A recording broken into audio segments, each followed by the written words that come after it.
Podcast, where we spread inspiration one story at a time. I am your host, Holly Jean Jackson. Each episode spotlights and interviews one transformational leader, their stories, and their advice for how you too can lead yourself and others through inspiration. If you are a visionary seeking to uplevel your leadership skills, then this is the podcast for you. I invite you today to spread inspiration like a contagion. Welcome to the Inspiration Contagion movement. Welcome to episode 48 of the Inspiration Contagion podcast. This week's episode is also being recorded for video, so if you'd prefer to watch, please check out the show notes for the YouTube link. This week's guest is Angel Ribo. Angel is known as the CEO confidant.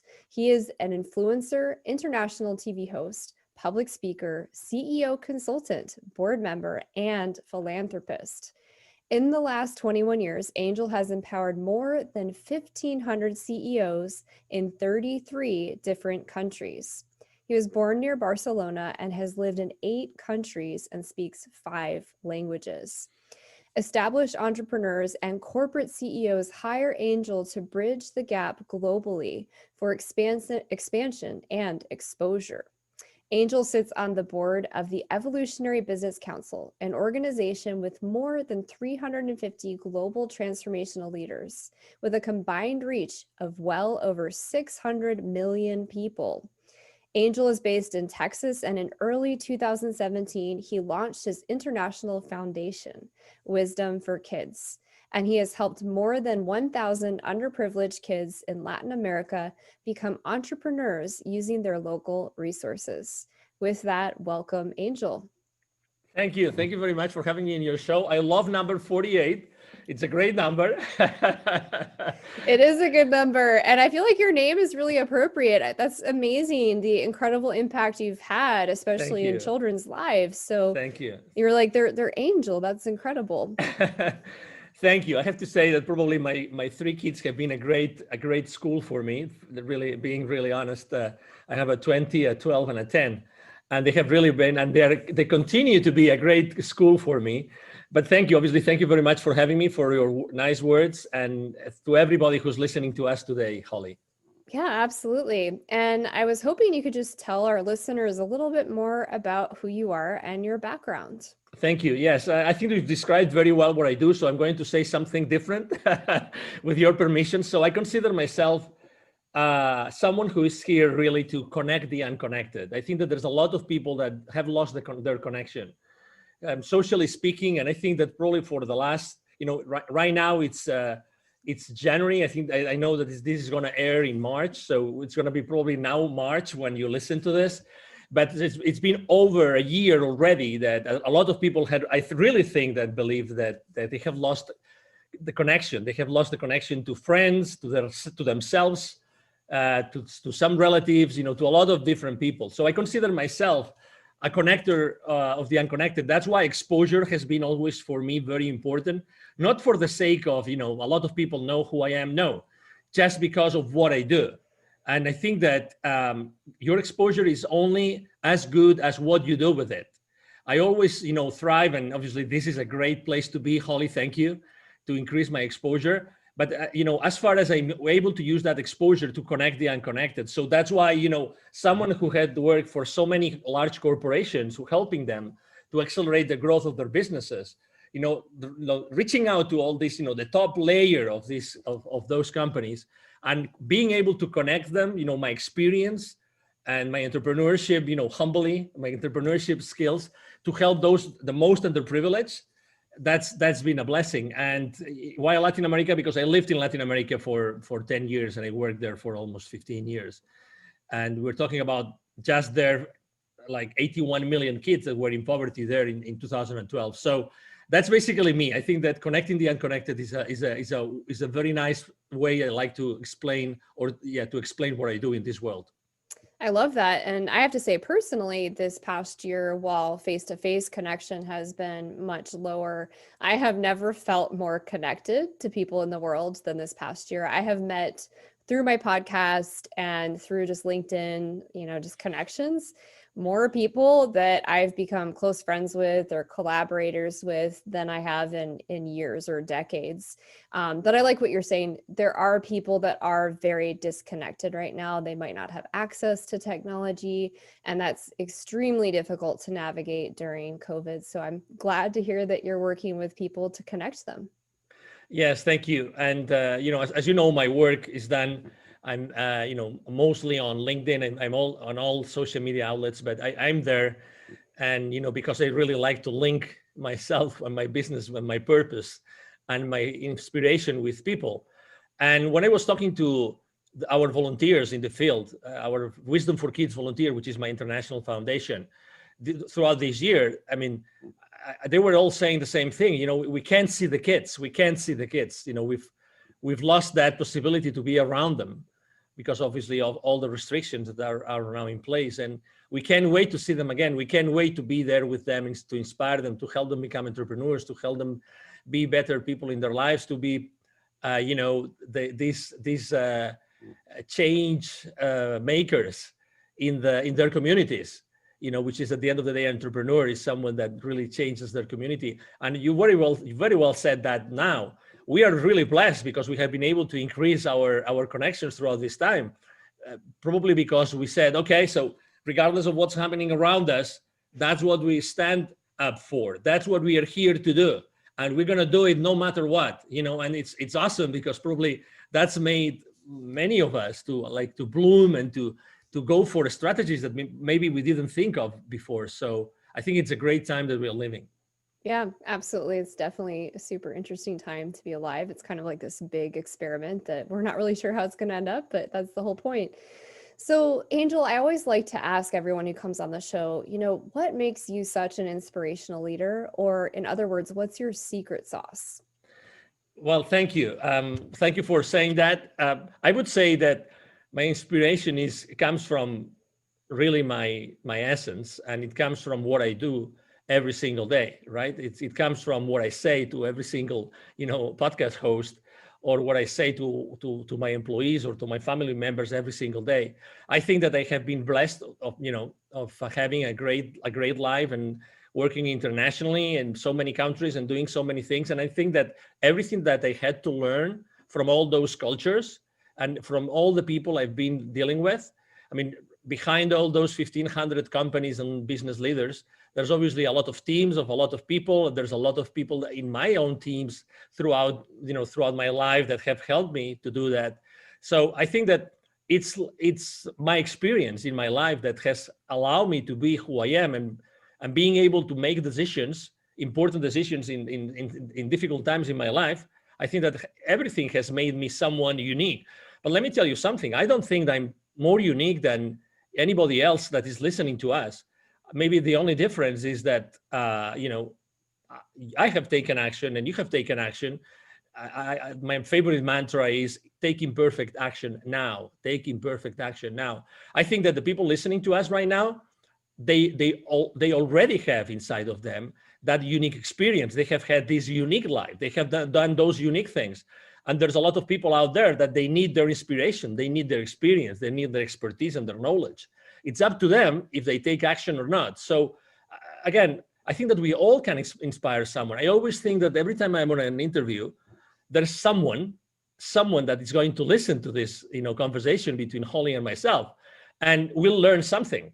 And just if there's only one person today that likes the message and likes what we're talking about, oh my God, that's amazing, because we've been able to change the life of that person forever. That's the beauty of having those conversations. And that's why I think that having conversations is so important. Let me add something that I just saw this morning on LinkedIn. As you know, the consumption of podcast content has increased dramatically since last year. Well, when as you said it very well, when this experiment started, right? So, and the headline was something like, podcast, is not the right way to make money. That was literally, and it was the number one news on LinkedIn this morning. I think it was this morning or yesterday. And I was thinking to myself, yes, but I think that you're missing the point here, which is, what about the inspiration? What about those lives that all these podcast hosts and shows, are being exposed to, all these people that are listening to those conversations, and they might take action after listening to all those conversations. So so then the question is, how do you measure wealth? And I think that if we are able to contribute all of our, all the millions of guests and hosts in all the, podcast shows in the world, if we're able to contribute to changing this world somehow, oh my God, how much wealth it is, and it is going to be generated. Yeah, that's really an interesting perspective. And I mean, I agree. I think it's difficult to monetize a podcast unless you're in the top, 50 or 100 of Apple Podcasts, and that's very difficult to do. But I think podcasts are really powerful for movements and for helping people take action. So like you were saying earlier, there's the inspiration, and then the only difference between success or hitting that inspirational idea is the people that take action and the people that don't. So there's the inspiration coupled with the motivation, which is the movement and taking action towards accomplishing that goal. And so I think what podcasts do, especially ones with leadership and tangible things that people can do and stories that people can relate to, help us build that movement and help those people start to take action because they can see themselves in that story. Exactly, and you don't know where that action is gonna go. I mean, again, if I had to count all the lives of people that both with my business and with my nonprofit we have touched, what are going to be the consequences? What is going to be the ripple effect, right? So I think that again, we are a very materialistic society, and it's good. I mean, obviously there are millions of people that rely on we buying their products, and I understand it, and it's good. But at the same time, I think, how much is happiness worth? How much is inspiration worth? How much is a good message worth? How much is peace of mind worth? How many people don't really want to wake up in the morning? How many people, I mean, you've probably seen this. I mean, it's not in mainstream media, and I don't have anything against them, obviously, but how many people, I mean, what about the depressions?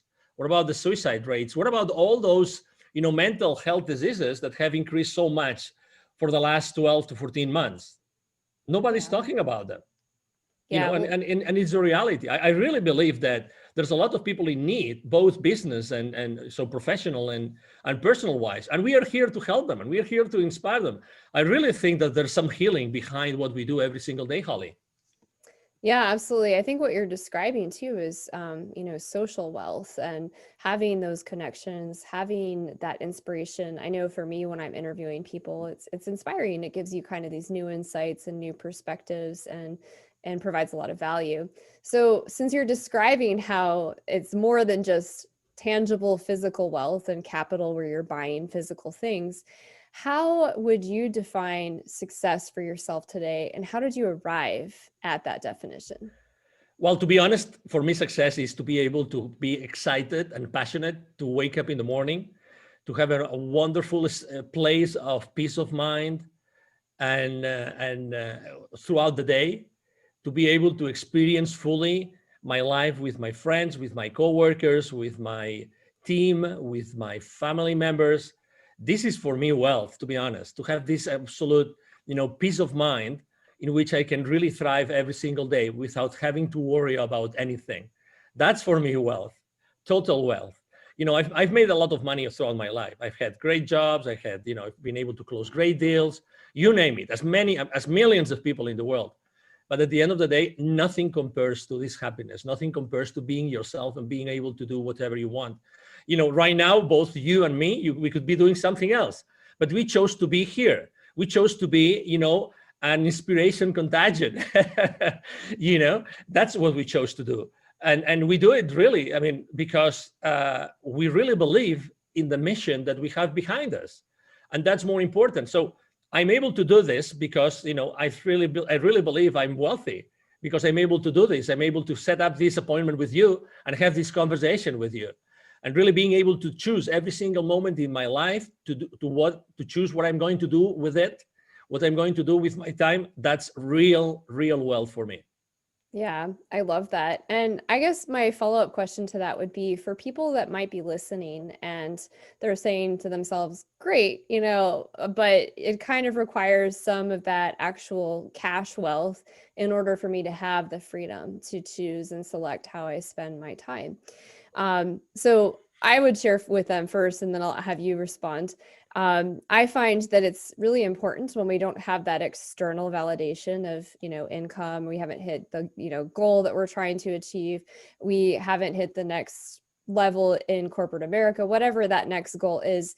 It's so important that we choose in the moment to be happy. We can choose to have a good perspective and enjoy the journey. But I also want to hear what you would say to people that are still struggling financially, and so they don't have as much freedom to make those choices. Number one, I've been there. Okay, believe it or not, I've been there. I've been struggling financially myself. So that's the first thing. Second thing, I know a lot of people that have been struggling financially, a lot, like a lot. And guess what? Guess what? You will always survive. You always thrive. You always eventually go back to a place of safety. So you have a choice. You have a choice right now. Okay, so keep on digging, keep on focusing on that you don't have, or focusing on what you already have, and focusing on those thoughts, those memories where you already were thriving and you were happy and you had everything that you wanted. You know, get really stuck on those thoughts as opposed to what you're feeling that could happen, what you are, fearing or fearful of what might happen in the future, right? So the reality is that, there's something in this dimension that we live, whatever you want to call it, okay, that has our back. It's a reality, regardless of what we're going through right now. We will eventually thrive, we will eventually succeed, we will eventually be in the right place. So instead of thinking that the worst is going to happen and you're going to lose your house and you will have to move out and you will lose your vehicles and you name it, why don't you think that everything is going to be all right? And everything is going to be all right because you've already been in many, many, many different instances in your life in which you're going to be all right. So, I myself believe that at some point, I mean, I don't believe that when we die, everything is done and terminated and there's nothing after that. I don't believe that. I personally think that, we decided at some point of our existence to come back here. It was our choice. It was my choice to decide to come here. And you know what? I chose to come because there was something that I was going to leave, that it was going to be maybe not something that I really liked, but I was going to be able to thrive and to go through it. It doesn't matter. So I heard someone said one time that you are only the things that are thrown at you are only thrown at you because you are able to cope with them. Because you are able to cope with them. Obviously, we always have free will to accept them or not, right? But we always can cope with them. So it's just, it's just an exercise. It's just an experiment, how we deal with them. But we have this choice. So my advice, if I may, to you would be, embrace that choice, embrace that challenge, and focus your energy completely of going out of that place where you are now. And you will, because you have always succeeded in doing it. Really, I mean, I know it's difficult. I know there's a lot of fear out there. There's a lot of uncertainty. Regardless, you will make it happen. You will succeed. You will really, really, really go to the other side of the tunnel that you might think that you are in right now. Yeah, I love that. And I have a lot of clients this past year and from 2020 that had so many challenges personally, professionally, spiritually, mentally, like you name it. And I'm sure you have the same experience, Angel. And I just keep reminding them, like, okay, well, what are you learning right now during these challenges? And okay, cool. So from that lesson, how can you apply that to helping your customers? Because they're probably going through the same thing. And that's where the light bulb starts going off is, oh, well, wait a second, this isn't happening to me. It's probably happening for me, which is really difficult when you're in the middle of a challenge or an obstacle to see the silver lining or the lesson behind it. But it is really an important shift in perspective. And I also like the reminder of not focusing on the fear and not going down the should have, could have, what if train, and instead focusing on what you're grateful for today. Those are really, really great pointers. Yes. And, obviously what's happening right now in the world is global, right? It's 7.5 billion people going through the same thing, right? At certain different levels of restrictions, different levels of, lifestyles. I mean, but it's happening globally. So you are one of the heroes, literally, you're one of the heroes that have been given the chance to live this. And some people might say right now, oh my God, Angel is crazy. It's crazy. We are heroes and we're living this, and this virus and these vaccines and these restrictions and so many business owners shutting down their businesses and everything. Well, believe it or not, we are being given this. What do we do? You said it very well. It's happening for us. So this is an opportunity for us to think differently about how to deal with our lives, with our professional careers, and with our clients, and with everybody around us. Really, this is a blessing. This is a blessing. It doesn't look like it's a blessing because, again, I think that, and we haven't mentioned this today, but I think that we have to recover our power and our energy. Don't pay so much attention to what's going on around you. Don't go really, because if you want to be X number of hours in front of your TV set and listening to news or reading to news on social media, it's up to you. You can do it, but don't allow that to take the power, your personal power, away from you. It's you. Nobody should be taking that power away. And that power you can use for whatever you want in your life. You can still create wonderful things. You can still, try to focus on, those videos, those pictures, those photos from those trips, all those things that really inspire you and take you to this very nice place, mentally and intellectually. Do that instead.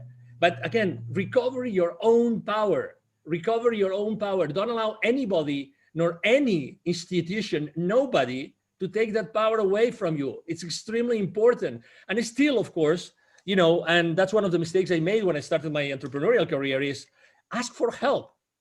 Ask for help. If you think that someone can help you because you are struggling, hey, there's nothing that's going to recover. It's going to give you back your time, the time lost. Have someone help you. Have someone help you in that journey. Someone from the outside that might be able to help you, to give you some clues, so you go back to a place where you feel much comfortable and you feel that you are thriving back again. Ask for help. We all have money. We are fearful of losing all of our money. Of course, we've been for years saving it. I'm there with you, but still, time doesn't come back. So use your time wisely and use your resources wisely to go back on track, and use your time, wisely. Yeah, that's a good point. And I think a lot of people think that they're failures when they ask for support or they ask for help. And I know even a lot of business owners that have struggled from this past year, from the pandemic and from all of the shutdowns and the economic impacts. And there's so much shame when they come to you to ask for help. And so I also just want to remind people, if you're listening and you are in need of support or help, there is no shame in that. I mean, obviously you want to ask the right people. You want to find somebody you trust, somebody who is doing well in the area that you need help in, whether that's a mentor, a coach, a class, whatever that is. But be careful who you ask for help from, especially if you're feeling really shameful around doing that. Yeah. I agree. And again, don't be so hard on yourself. I mean, you are so right on the shame thing. So right. But guess what? I think that since the very beginning, in when we are kids, I think that guilt plays a key role. And, we're always told, don't do this, don't do that, don't do this, don't do that. So we are more like guilty for things than being praised for things that we do right. Unfortunately, it is what it is, just because our parents, just to say something, obviously I love to death my parents, but they want you to survive, right? They want you to be a kid that's going to make it to youth and to adulthood. I mean, I understand that, but in order to protect us, very often we are, negatively influenced, and for the good, for the good of us. But the point I'm trying to make is, the other day there was someone that was analyzing manipulation in advertising and media. And he ran a survey, and when he got basically the results of the survey, guilt was the number one instrument being used by advertisers and media to get their messages across. Again, I'm not judging anybody. I'm just saying what the people that reacted to that survey showed in the results of the survey. So it works. It works. So it works that, we fully understand that you might feel like this asking for help. But again, think about your life in terms of time, and time is the most valuable and precious resource that you have and you will always have. Yeah. Yeah. And your health is equally important. And, if you're not taking care of yourself and your health, then your time is even more limited. Mm-hmm. So I would advise you to invest wisely your time, resources, and health during this next 6 months to a year. So I also wanted to ask you, you've kind of shared a lot of inspiring stories, but is there a particular story of inspiration that you're known for? Well, I have had in my life probably like two very deep, spiritual experiences that have made me make dramatic changes in my life, right? One was after reading a book, which is called The Celestine Prophecy by James Redfield. I love the cells. I feel the same way. That changed my life forever. It's amazing. Yeah. So what I was really having chills right now when you were saying this, I'm just having chills again. So when I was reading that book, I said, oh my God, I should have read this book like when I was in elementary school. That's me. I mean, that's how I perceive the world. That's what really everything is about in this, whatever it is that we live in. So I remember I was living in the UK at that time, and they gave me this book. And I finished reading that book, and I was in a specific place. It was in a holiday resort in Cuba, the second in a villa, a very nice place, blah, blah, blah, whatever. But when I finished reading that book, I turned the page and I had this incredible rush of energy for the first time in my life.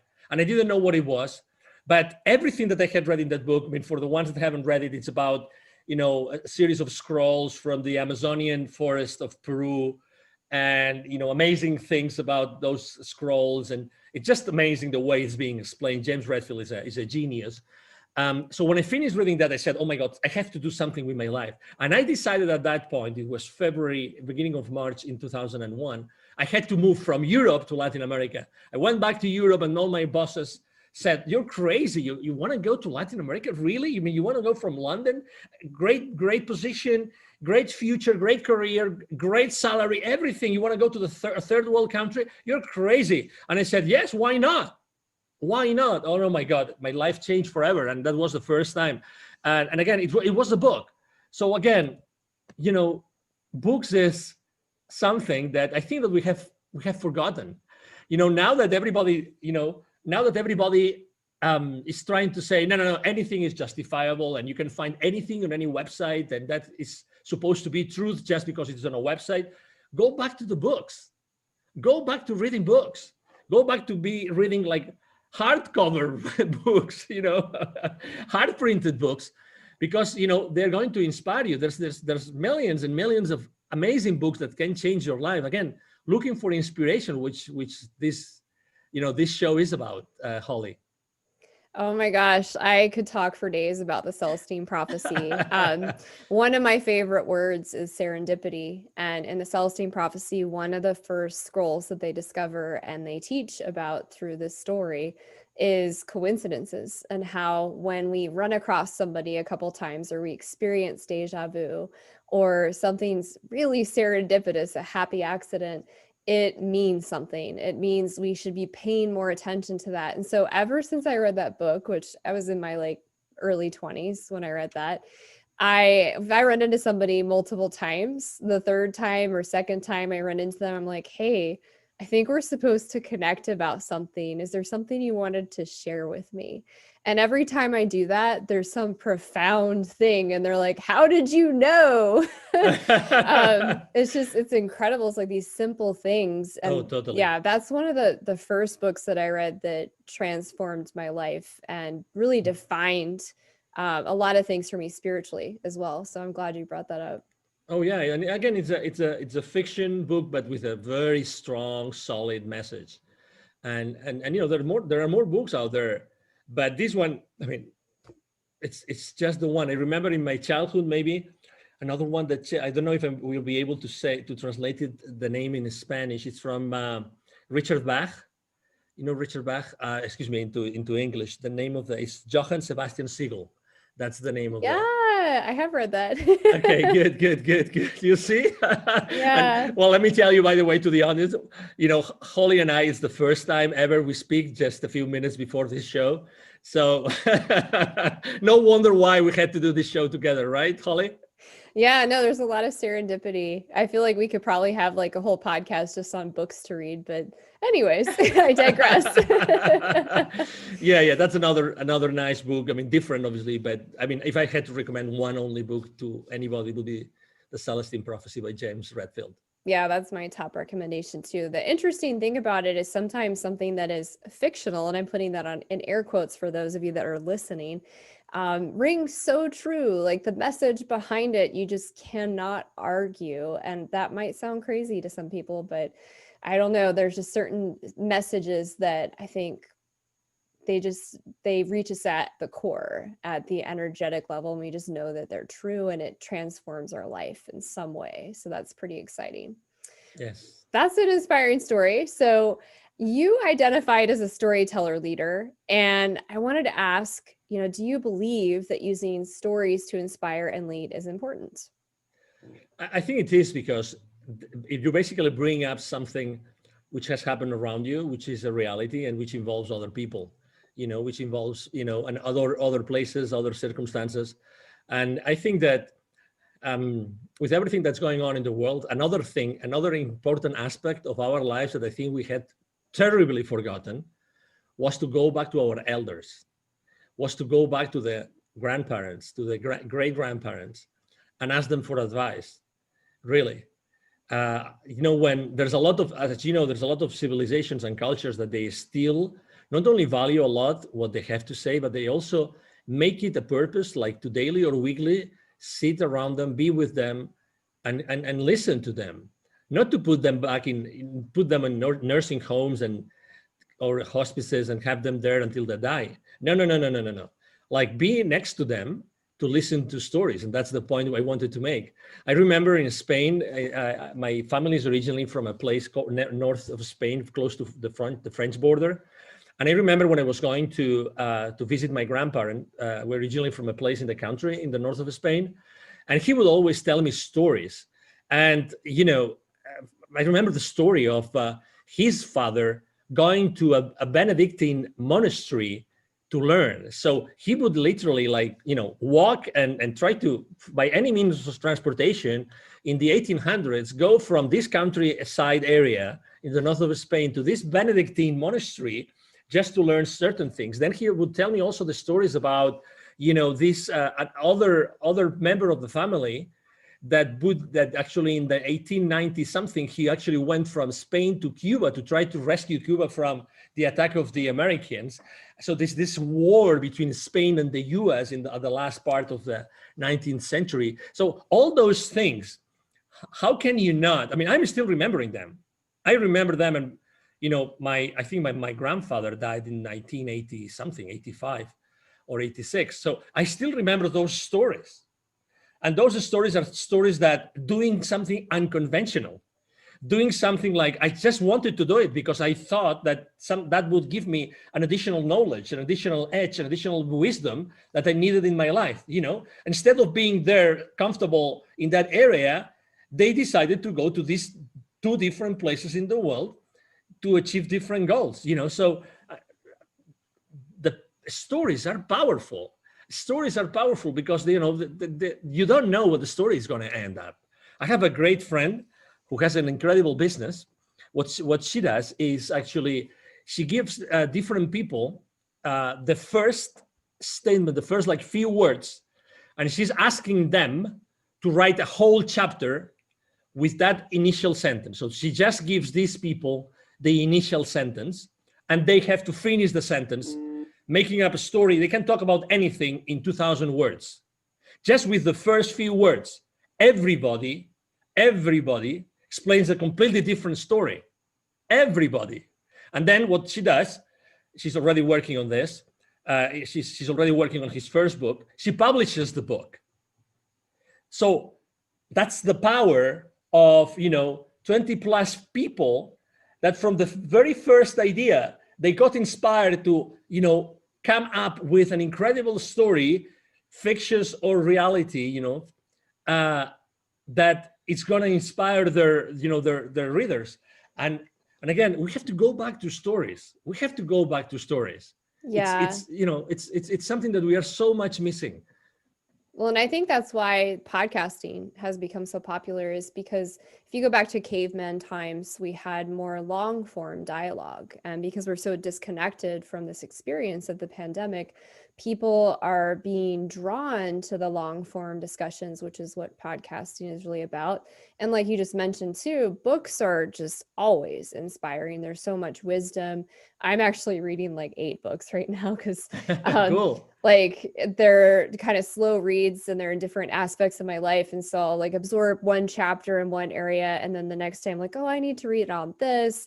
But books are so powerful, and they're powerful because they have stories and they teach us wisdom and they help us continue to grow as students in life. So I think that's why podcasting and books are hopefully making a comeback, is because we're missing that long form story element where we can connect to each other and rebuild that community element. I totally agree. And I think that regardless of what our purpose in life is, or even if we don't know what our purpose in life is, I think that we play a role in the community. Even if we live in a small neighborhood and we don't have that much contact with our neighbors, we are part of the community, and we choose every day what we do as far as the community goes. It's our decision. And if you want to take action and you want to do something and you want to start an initiative, just go and do it. Don't wait for anybody to give you social approval. Just do whatever you think is right. Because again, I really believe that there's a lot of people in need right now, and many people we don't know that they are in need.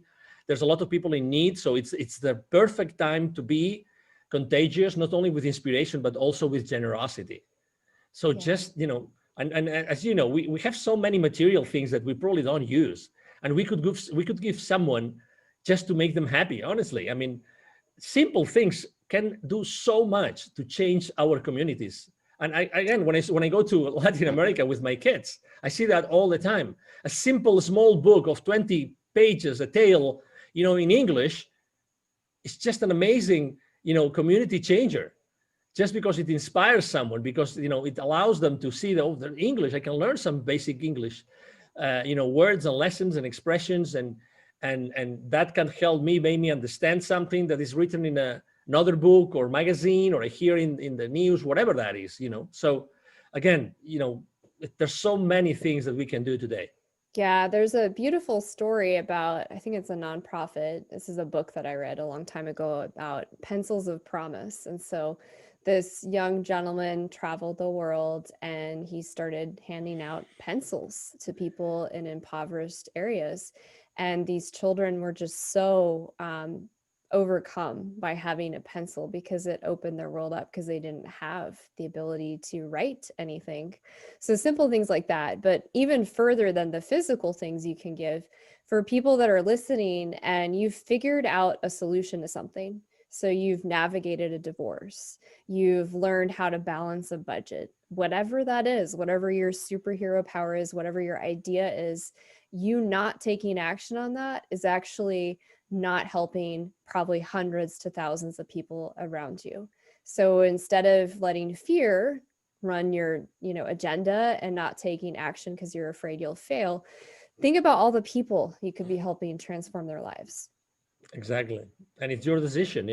I remember one of the questions I asked myself before creating Wisdom for Kids was, if it's not me, who's going to do it? Who's going to be connecting this, underprivileged 81 million kids to the people that are totally connected and are part of the economy, and they are not? Who is going to do it? Who can do something about it? And the response was, well, probably me. So why not? Why not? Why not doing it now? So, that really helped me a lot. The why not is is an expression I use a lot. So I think I like it a lot. Well, and after the podcast, you'll have to remind me because I have some goals around a nonprofit for children. And I know a few other people I've interviewed on the Awesome. podcast and met that are doing different things around nonprofits for children. So I think we should probably connect on that separately. Absolutely. Another question I wanted to ask you is, how do you mentor and teach and lead through stories? Can you share a couple examples? Yes. So obviously, I like to conduct myself with the people I serve through questions. I think questions are very powerful. I think questions allow you to put yourself and to put the people around you in a different place in their mind. I think that perception is reality, regardless of my efforts to change Holly's perception about something. Your perception is your reality, and my perception is my reality. And it's the same thing with my mentees, my coachees, and the people I help with my consulting. So I like to ask questions. And I think that most of the answers are inside of them, but I ask questions. So whenever I'm asking questions, and there's something that they say or they refer to that gives me the possibility to use one of the questions, one of the stories, one of the things I've lived in my life, then I use it as a part of the reality that already existed, that was already created, that was related to what that person wants to do or wished that he or she was doing today. So I think that, thank God I've been given the possibility to be able to make those connections while I'm talking to people. It's like when we are having this conversation, there's many different styles of podcast hosts, right? You have this tremendous ability to connect a lot of many different things and to connect it with your own experience and your own practice and everything. That's something that you do wisely and fast, right? So I'm sure that you do the same thing in your practice, and that's why you have so many clients. So I think that this is an ability that not everybody has, but we have to consistently ask questions so we actually go inside that person and we really get to know that person genuinely in order to be able to help them. And it's not always, we don't always succeed. I'm sure that you have also, failures. You have failed with some clients. I have miserably failed with some clients as well. But, that was a very important learning lesson for me. And what did I do? I learned from that lesson and I made sure that wouldn't happen again, obviously. So again, I think that the best way to use the stories is to use them in the context that relate directly to those issues and to those challenges that the people you are working with are going through at that point in time. I think that's the best way, because unless you listen to them and you make what you do relatable to them, they're going to disconnect, disengage, and what is your role there? There's no point, right? Yeah, it's really important, like you were just saying, to really understand your audience, whether that's one-to-one with a coaching situation, mentor situation, even a family member, or if you're writing a blog, knowing your audience and what they're experiencing right now. For business owners that are listening today and they're trying to upscale, up-level their leadership skills in this area, listen to your clients. What is the consistent theme that you're hearing? Write a blog on that, do a video posting on that, and share a story that might help them shift their perspective. Like you said, you can't force someone to shift their perspective, but you can use stories so that they can see themselves in that story and perhaps shift their perspective to a more positive standpoint versus fear-based. Yes, and a good example is, for instance, I post on LinkedIn every single day. And you would say, well, you post on LinkedIn, maybe you post about business every single day. No way. Actually, I support every single podcast host that is, that is willing enough and good enough and generous enough with me to interview me. I also support a lot of authors with their books. I love to support them. Obviously, I support heavily my clients, but I always make this balance of business related posts with personal related posts. Because as you very well said, I have to talk to my audience and what they are going through. Probably one of the subject matters that I wrote the most last year, it wasn't about working remote. It wasn't about working from home. It was building bridges. In 2020, it was building bridges, and the second most frequent subject matter on my post was give me a break. Give me a break. Those were the two most important things.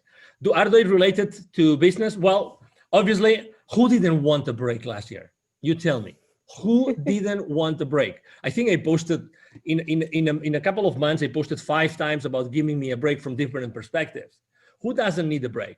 Who hasn't thought at some point, I would love to wake up in the morning tomorrow and the news are totally different. They're totally changed. Something happened in the world, in the split of a second, in the snap of a finger, something happened that, everything is going back to normal, right?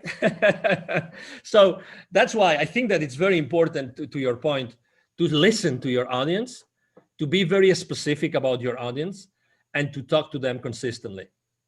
Well, and I love that you're also recognizing, because you're in the business space, how important it is to talk to your audience about the personal side, because how we do one thing is how we do everything. And so business owners are people. And guess what? This past year, they had a lot of personal challenges. So I love that you were talking to them about give me a break, because yes, let's be real. I would love if anybody's listening to this that did not need a break in 2021 and 2020, please send me an email, because I'd love to hear your story, because that's just hard for me to fathom at this point. I found myself last year needing a lot of breaks, and it wasn't that I wasn't doing a lot. In fact, I felt like I was doing more to be of service to people that needed things, and they were free. And then also to pivot so much in my business because of everything that happened economically.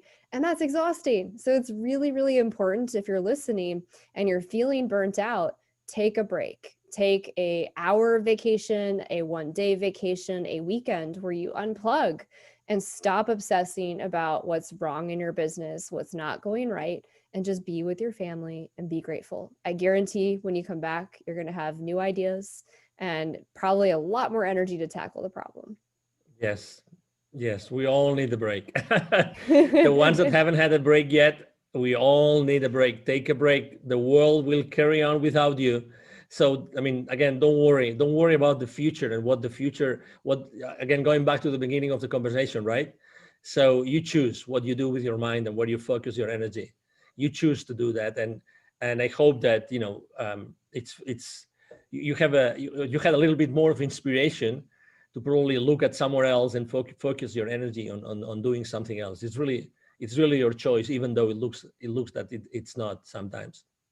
Yeah. And to really bring that home for people, I'm curious, is there an example from this past year working with a client? You don't have to share names or specifics, of how you mentored them through almost getting to a breakdown and taking a break.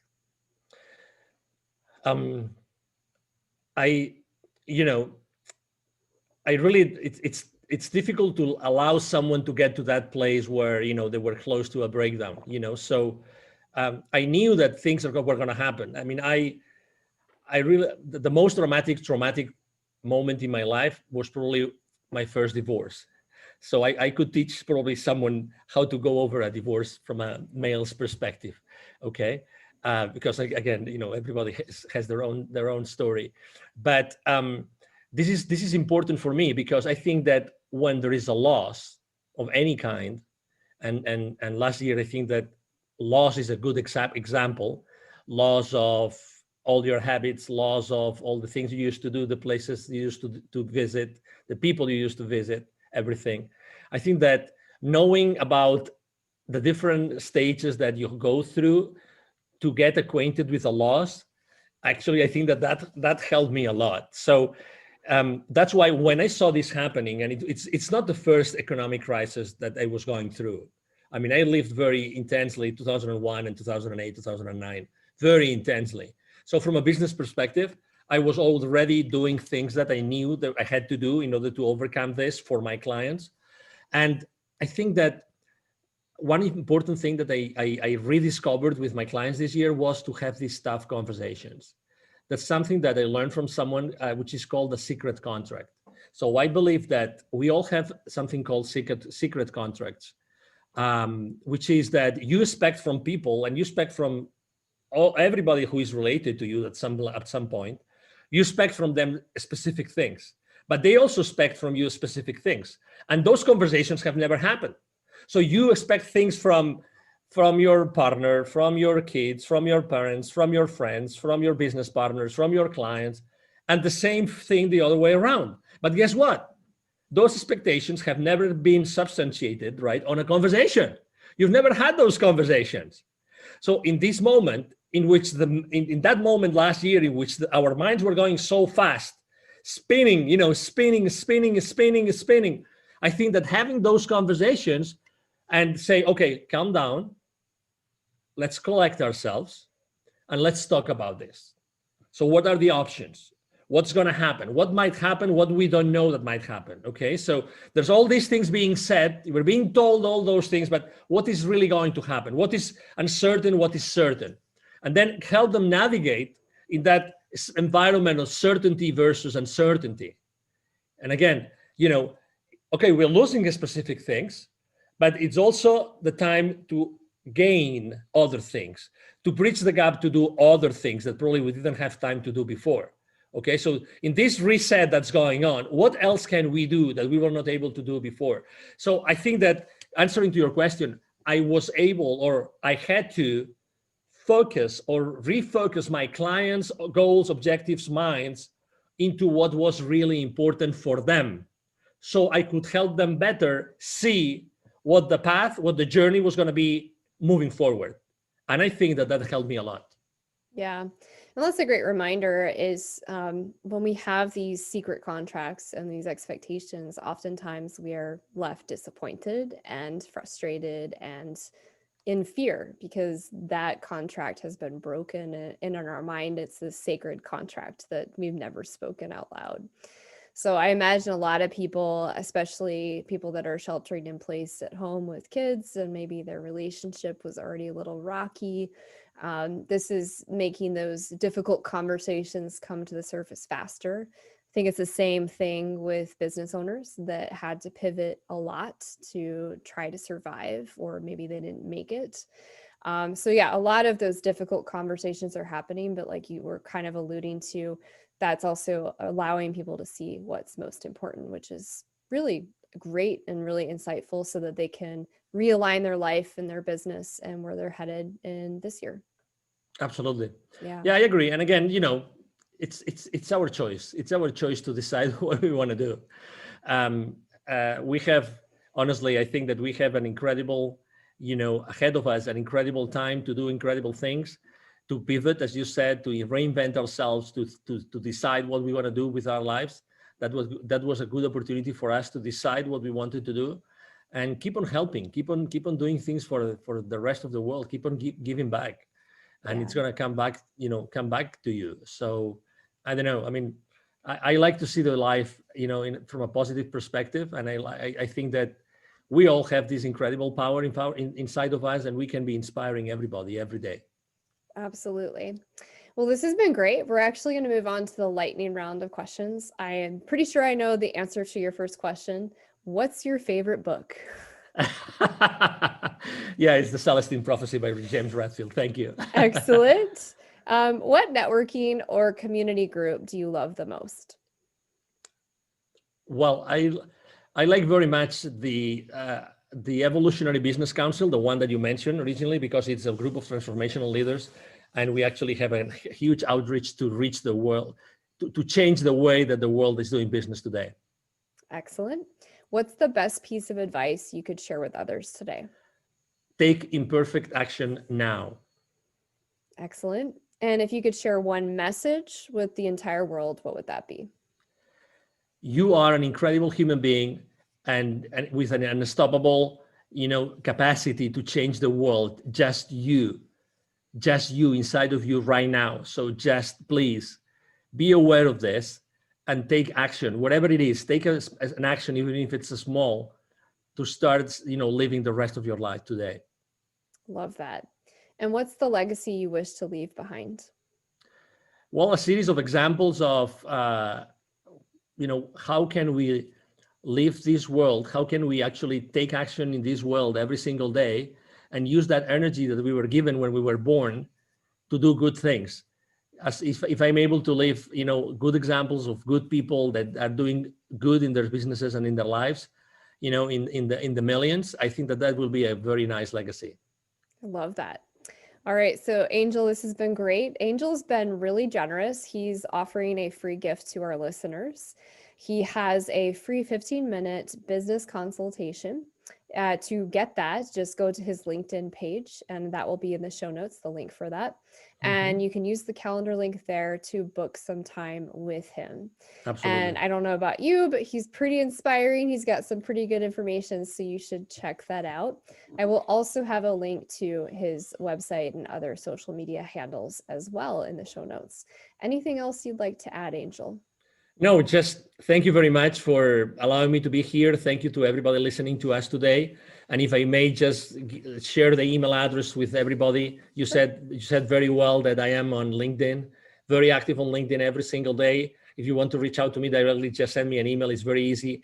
It's angel@angelribo.com. Ribo is my last name, spelled like R-I-B as in boy O. Again, angel@angelribo.com. And I will be very, very glad to respond to your email. I respond, either my team or myself, we will respond to your email. And again, thank you for the opportunity to serve you today. Excellent.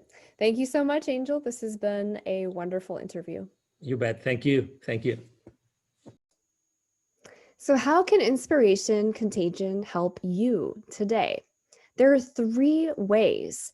Number 1, make sure you subscribe to the podcast on the podcast listener of your choice so that you get newly released weekly interviews with transformational leaders from all around the world.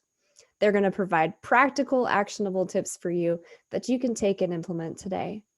Number 2, if you have a burning problem or you're having some challenges, but you're not really sure where to start, so go ahead and visit hollyjeanjackson.com/events and find an event online that suits your needs so you can begin exploring and learning more today.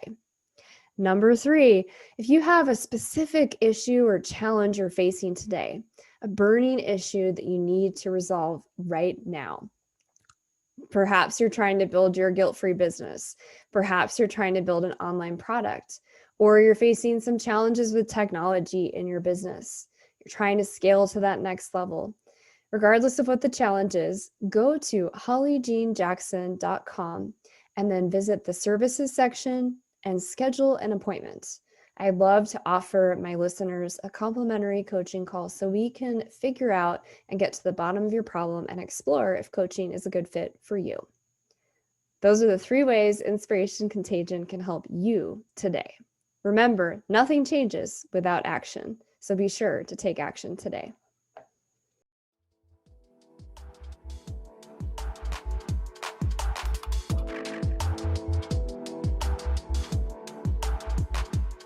Thank you for joining the show today.